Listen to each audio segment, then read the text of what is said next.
कुडाळ गटातून जिल्हा परिषदेसाठी अखेर जयश्री संजय शेवते यांचा अपक्ष उमेदवारी अर्ज दाखल. कुडाळ गटातल्या जिल्हा परिषद निवडणुकीसाठी अखेर जयश्री संजय शेवते राहणार कुडाळ यांनी अपक्ष उमेदवारी अर्ज दाखल केलाय. अनेक दिवसांपासून राजकीय वर्तुळात चर्चेत असलेली ही उमेदवारी आज अधिकृतरित्या निश्चित झाल्याने कुडाळ गटातील राजकीय समीकरणांना नवे वळण मिळाले आहे.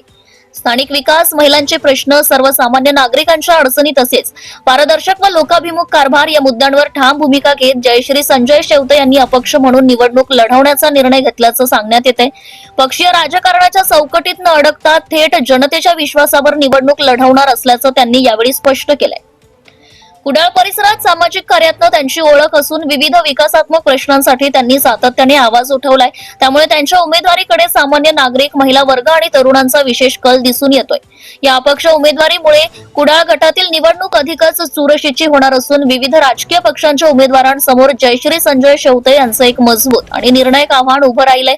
स्थानिक पातळीवर त्यांच्या निर्णयाचं स्वागत होत असून येत्या काळात प्रचारात मोठी चुरस पाहायला मिळेल अशी शक्यता व्यक्त केली जाते.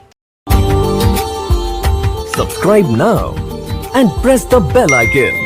Never miss an update.